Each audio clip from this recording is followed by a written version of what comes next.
Let's start with the prayer for everybody's well-being. Sarve bhavantu sukhina, sarve santu niramay, sarve bhadrani pashyantu, ma kaschid dukh bhag bhavet.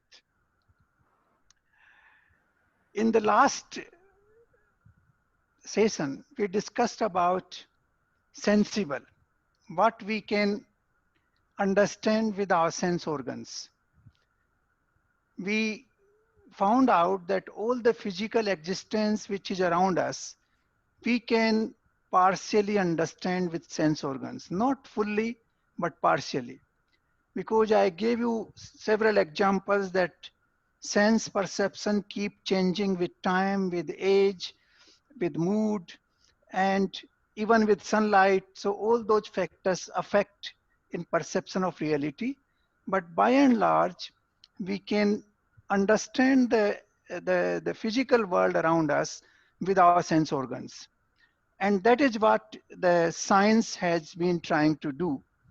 They have been trying to develop extensions of our sense organs. Like they have, for example, binocular or observatories, which is more or less an extension of our eyes. They have audio equipment, which is extension of our ear. So they have developed certain instruments which extend our sense organs beyond their normal reach and try to understand the world.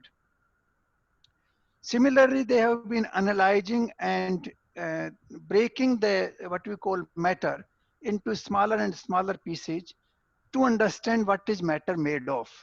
But so far, they have not reached this stage where they have found one single answer that this is what matter is made of. Their final conclusion as of today is that matter turns into waves and it can be expressed actually in terms of quantum physics. That is what their final outcome as of today is. But this will keep changing because they will, I'm sure, find out some new parameters in the future which will make them change their opinion. Now we would devote our session today to understand how to go beyond what is physical and what is material, what we can sense. Because we understood one factor that everything which exists has some power behind, which is non-visible, which is non-sensible, which sustains this existence. For example, the electricity we cannot see with our eyes. But if you have a bulb or if you have a heater or a refrigerator, you can connect the electricity to that point and the expression of electricity will come in the physical form. So everything which is insensible, if it has to come into physical form, it has to come through some sort of booth. Booth means physical existence. Everything insensible cannot come into into this world unless it takes a form. That is a very fundamental principle that anything insensible, if it has to appear in this universe, it has to take a physical form. Without that, its expression is not possible. Now, we also took an example of a tree that we see the tree, its branches and its flowers, but we don't see the root which is holding the tree together. But we have to go beyond the roots also now. Now that is the next stage that we have to go. The roots are also an outcome of something. There was a seed before the roots, a very small little seed. And if we break that seed, you do not find the tree inside the seed. But there's no tree possible without the seed. And therefore, we have to accept that seed contains the tree. The seed is the root cause or origin of the tree. We have to understand that. Like we understood that a bulb which is displaying the electricity, the bulb is able to display. Similarly, the tree is able to display a force which is there in the seed. Now, in order to understand these subtle existences, I will take two examples to make it clear. Now we are not going into the most subtle today. We will go that into the next session, but we will go into very subtle, which is which we need to understand before we go a step further. Let us take example of Akash. I call it Akash because space is not really the correct word for Akash. Akash, ether, sky, space. Akash contains all of them, but these are separate words. So let's take this word Akash. Now, Akash is a very, you know, fantastic surrounding us, fantastic thing surrounding us. But science cannot explain what is Akash. They can tell you that all the space between moon and sun is Akash, but they cannot tell you what it is because it does not have a form, it does not have a color, it does not have a smell, it does not have anything which you can sense through sense organs. And therefore, the science cannot explain Akash. Let us understand Akash, what it is. There is a word in Sanskrit called limpanti. Limpanti means something which sticks to you. For example, you put your hand in water, water will stick to you. You put your hand in sand, the sand will stick to you. Even the air, when touches your hand, it sticks to you. You can feel the air. But when you move into Akash, you don't feel anything. Nothing is, you know, sticking to your body anywhere. So Akash is absolutely beyond Limpanti. That is a very important word in Sanskrit. कि Limpanti से दूर चला गया. Now you see Akash, it has phenomenal power which we cannot conceive. Thousands and thousands of missiles, millions of aircrafts pass through this Akash and it remains undisturbed. Trillions of sounds are existing and passing through this Akash, but still you can get your specific sound to your cell phone through that signal. Nothing is disturbed. The Akash does not disturb anything. It provides the medium of transmission without disturbing or distorting anything. You have millions of stars in the sky. You go and talk to a scientist, he will tell you that this is particular ray has come from this particular star. Now imagine the rays coming from billions of stars in the sky can be identified individually because the Akash allows the passage but without disturbing anything. We can see even in our own house. You have a Wi-Fi in the house. Now the Wi-Fi gives the signals, but ultimately you capture that Wi-Fi in the space, which is open space. And the signal is left in the open space, and then you capture everything, whatever is existing in this universe. In this internet, how many things are existing? Millions of institutions, governments, there are thousands or maybe millions of films, the music of varieties, there are documents of trillions of varieties, which are all existing, and you can access that in your small little laptop because they do exist in the space close to the laptop. Maybe they were brought by certain signals up to a point, but then do exist in the space. Space has that capacity which can hold everything you can imagine. Actually, space is the theater for the entire universe. All the stars, all the planets, all the forms of life, they exist in this space. And they are not disturbed by space. Limpanti, nothing is attached to anything else. It is independent. And that is the power of what we call insensible. This is space is insensible. We cannot sense through our eyes or ears or nose. Nothing can sense it. Our sense organs cannot reach there. And still, this is such a powerful space that we cannot imagine. Even if we look at other elements, for example, space, whatever you can imagine exists. Water exists in space because there are clouds, there is humidity, you can see all the movement of the water in the space, which finally comes down to the earth. The air moves into the space all around. Wherever there is a space, there is air. The sounds move into the space. The dust moves, the earth moves into the space, because if you close a room for a few days, you will find there's a lot of dust in the room. Where did it come from? It came from the space. So space encompasses everything you can imagine, and that is insensible. So this is an example which I wanted to tell you how the insensible is so powerful and can encompass anything. Now let us take another example which is even more subtle than space. That is the example of time.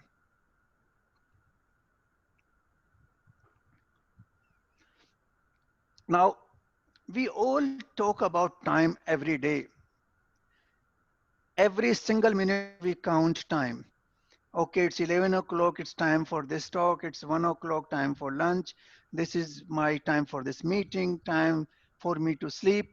Every single moment we take account of time.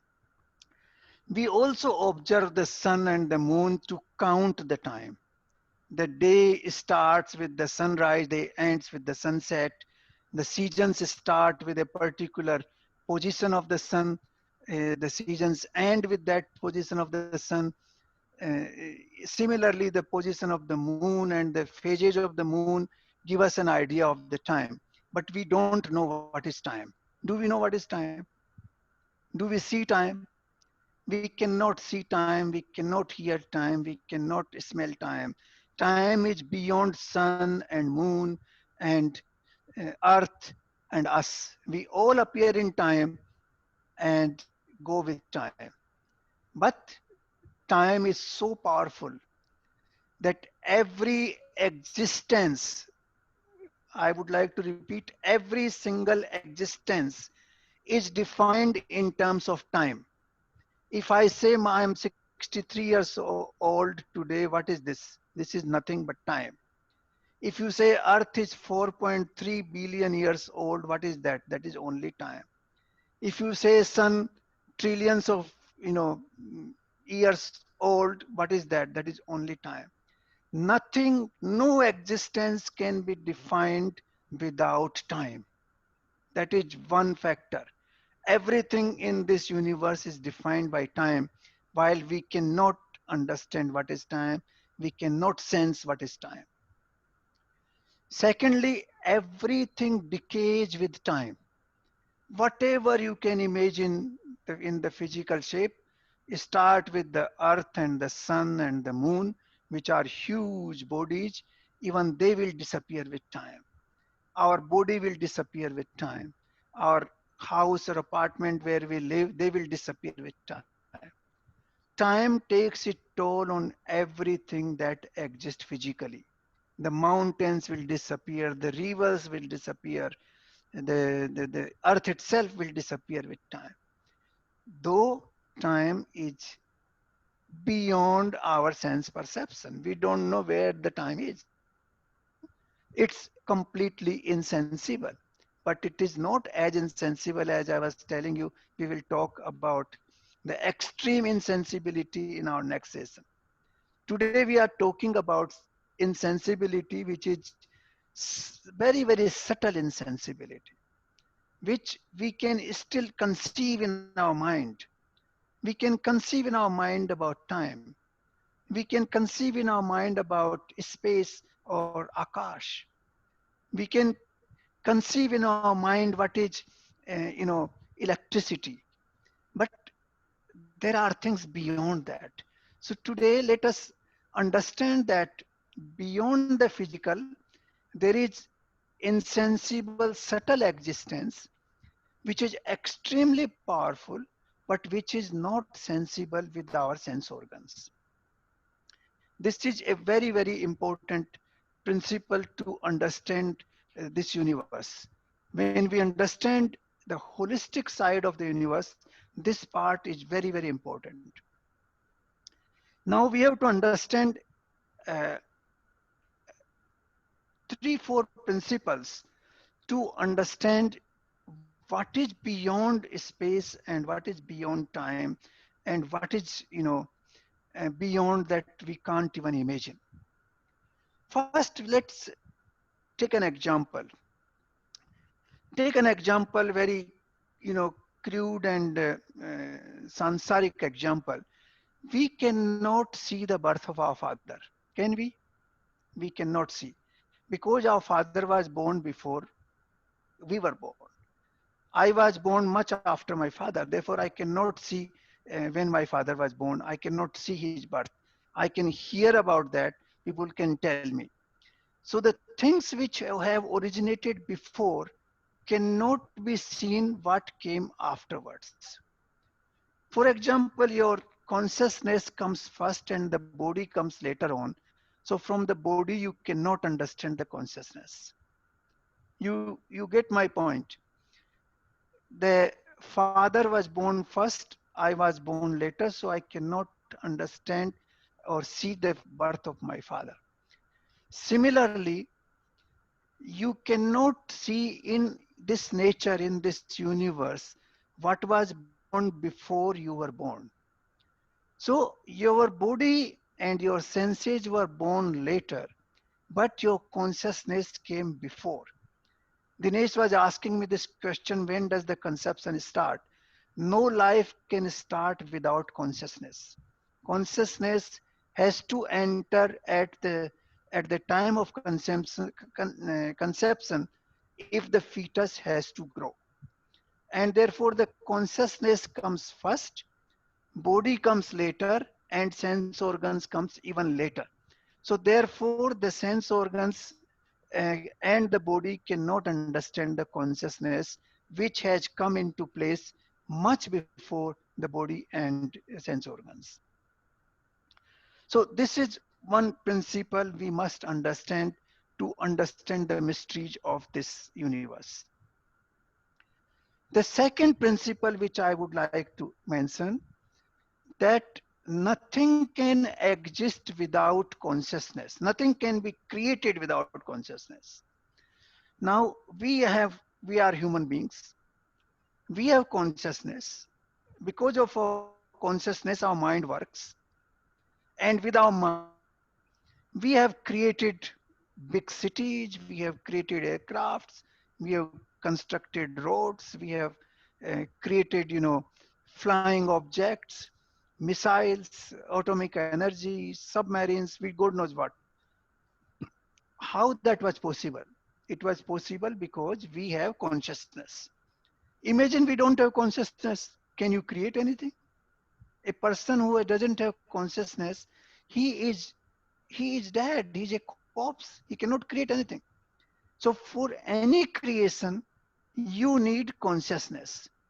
A bird can create a nest for itself because it has consciousness. But a stone which has very low level of consciousness cannot create a nest. Consciousness is needed to create anything. Humans have high degree of consciousness, therefore their creativity is much higher than any other species of life. If you look at the animals, they also have consciousness, but since their mind and consciousness are limited, their creation is also limited. They can create certain things, but in a very limited way. So we must understand this principle that consciousness is a prerequisite for any creation, for anything to be created. A stone which is lying for millions of years on a mountain cannot create anything because it doesn't have what we call workable consciousness. Here I would like to mention the theory of Charles Darwin.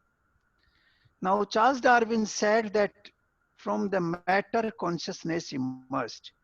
His theory is that somehow there was some combination of the matter which gave birth to the first cell. And then the cell had the property of multiplying, therefore it started multiplying. And then the multiplication of cells gave rise to organism, and organism gave rise to complex creatures. First, one cell life and then multi-cell lives, and then the most complex is the human life, which has trillions of cells and organisms. Now that theory stands nowhere to me because matter cannot create consciousness. Give me any single example in this universe where matter can create consciousness. It is the consciousness which creates everything else, including matter. For example, in aircraft, we use a lot of new materials. Now, those materials are created because we have consciousness and we mix the different materials which are available in the nature. We cannot create a new thing even in the nature, but we are able to innovate things by mixing things, by using certain proportions and mathematics to innovate new things. So we have done that. Therefore, the theory of Charles Darwin is actually the reverse, uh, what you call, it is entirely antithesis of the theory which our ancient wisdom provides and which I feel is a very logical theory, because everything originates from consciousness and then they continue in different directions. So this is the second principle I wanted to mention about consciousness. The third principle is that whatever has been created here, whatever is existing in the universe, cannot be sustained without consciousness either. Now, this is you will ask me questions on this. For example, the, the earth is sustaining itself, but earth does have consciousness. Even mountain has consciousness. I'll come down to that in a few minutes later on, that everything which exists in this universe is sustained by consciousness, and they have a level of consciousness. The stage may be low, but there is a stage of consciousness which sustains everything physical which exists. A tree will not sustain itself if we cut the roots, because the consciousness is disconnected from the larger consciousness of the universe. The universe provides the consciousness through photosynthesis. You know photosynthesis, you get sun rays, you get air, you get water, you standing on the soil, and all this creates a process called photosynthesis in our scientific language today. Now that process is taking place because the whole universe is standing with you, supporting you to stay. Similarly, even for human existence, the whole universe is standing with you to support your life. The water comes from somewhere, the food comes from somewhere, eh, everything, your habitation comes from somewhere. Everything is supported by the universe. Your life is supported by the whole universe. Similarly, everything which exists in this universe is supported by the consciousness of the universe. That is the third principle I would like to mention. The fourth principle is this universal consciousness is the one which holds this universe together. If there's no consciousness in the universe will fall apart. Because think of an engine of a motor car. There are several hundred small parts in the engine of a car. You put them in a particular method, and then the engine starts working. If you take out those even one single part of the engine breaks down. In this universe, there are billions and trillions and I don't know quintillions different parts. Even galaxies are in millions. The stars are in billions and trillions. You can imagine how many parts are there in this universe. Keeping these together, there has to be a force which is holding them together. And that force is consciousness that holds this whole universe together. Without that, it will collapse. Now, the fifth principle of consciousness is that the pure consciousness, which is the universal consciousness, which exists in this universe everywhere, is actually infinite. It, you cannot imagine its extension. It goes whatever you can conceive beyond that. It goes beyond our conception, and therefore it is infinite. But it is turned finite. This infinite consciousness is turned into finite consciousness through two things, that is body and mind. Body and mind have that capacity to turn this infinite consciousness into finite. Now the jeev which is, or the consciousness which is existing in each one of us, is finite, confined to our body and mind apparatus. The body and mind apparatus limits that consciousness to our body, and therefore we become different. You are different than me, your consciousness is different than mine, though we are all universally connected through universal consciousness. But this body and mind apparatus which we have, it segregates this consciousness into that limited area. A tree's consciousness is confined to the branches and leaves and the parts of the tree.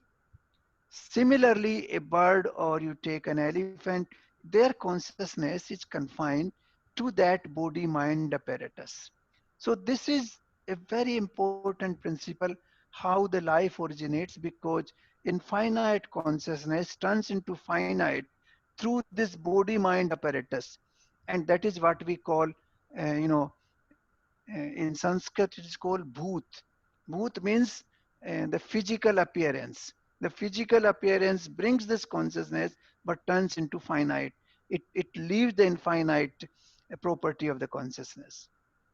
So these are the 5 principles I wanted to highlight today to explain you how the functioning of the universal consciousness works.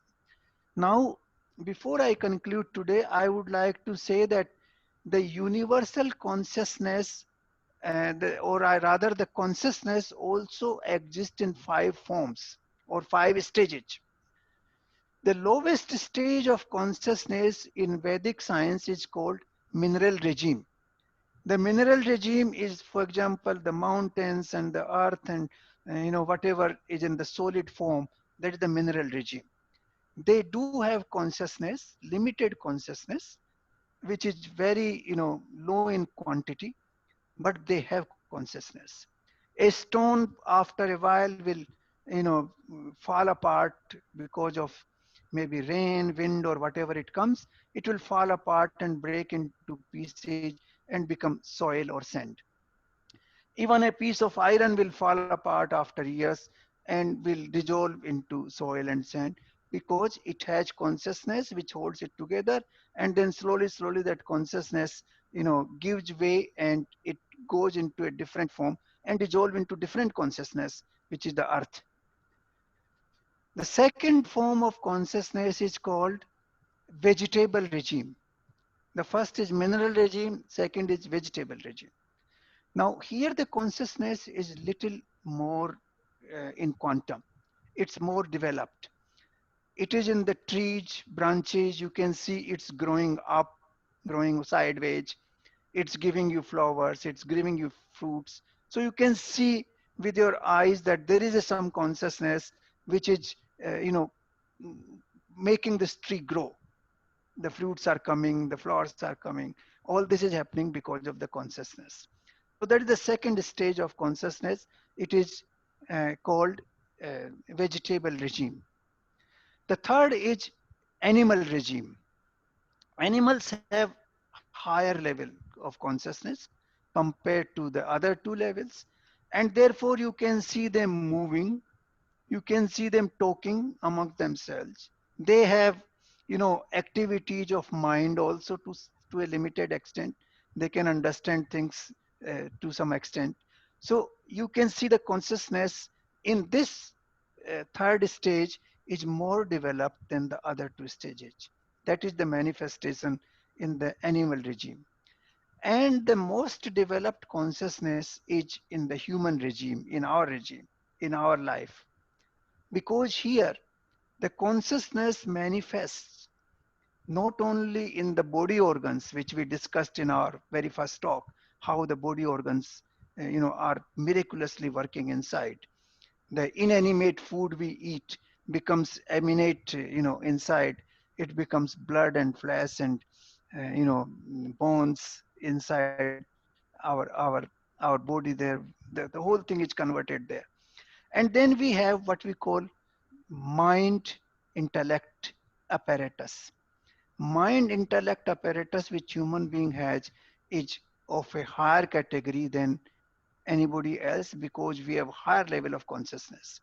And this apparatus is powered by consciousness and gives us a possibility to do things which other species of life cannot do.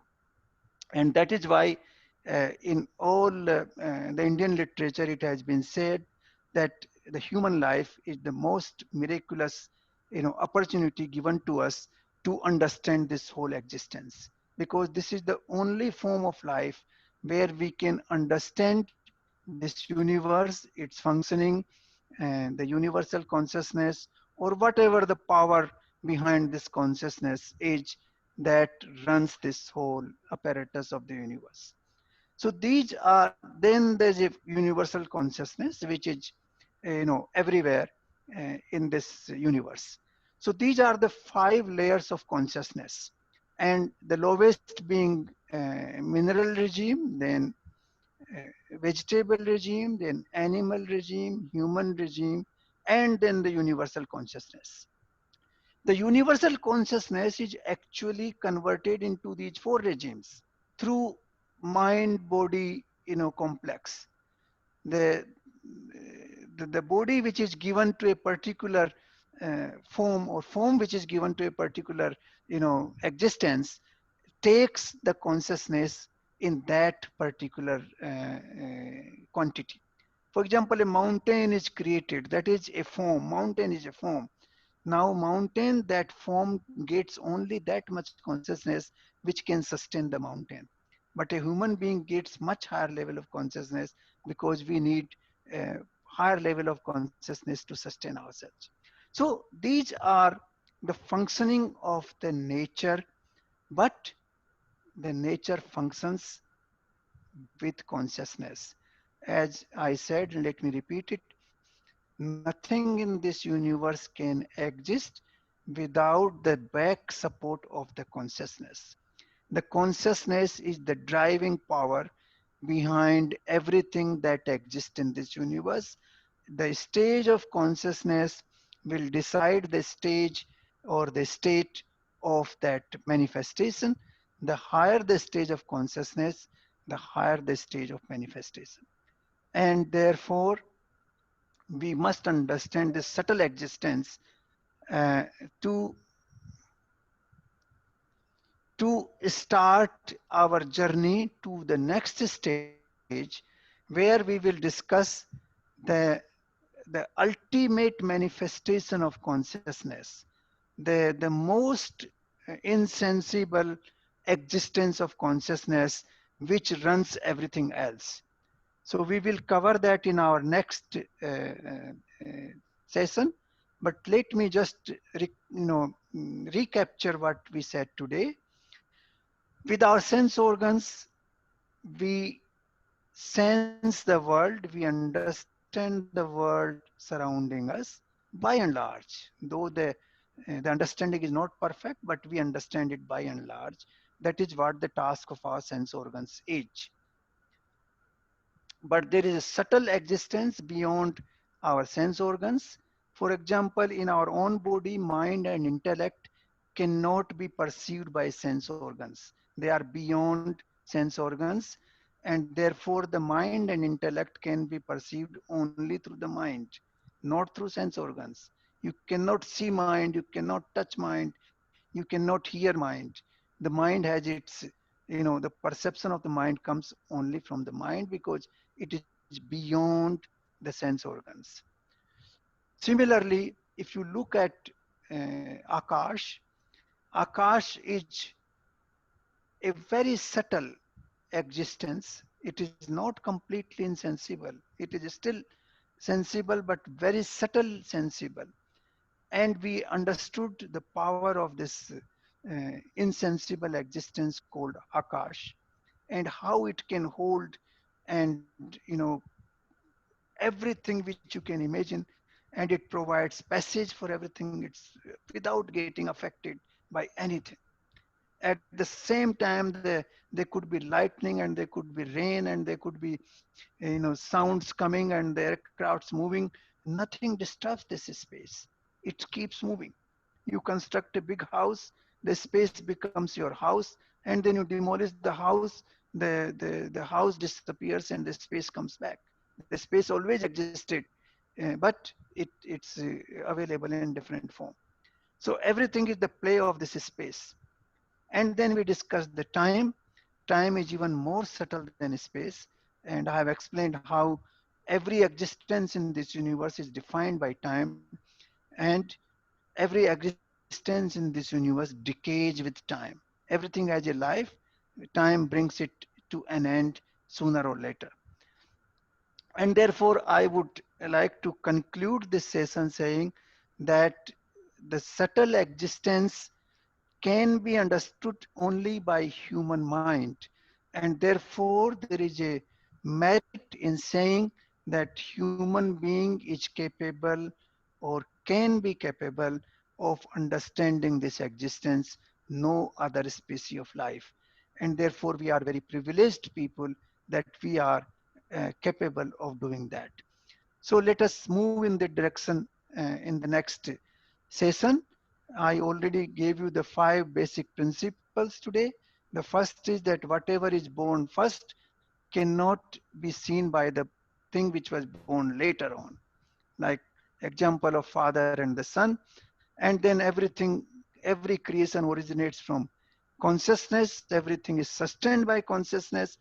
And then, consciousness keeps this cosmos together, and pure consciousness can be converted into a limited consciousness through body mind complex.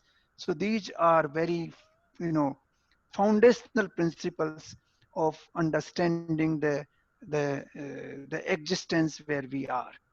So I would like to conclude this session with these words.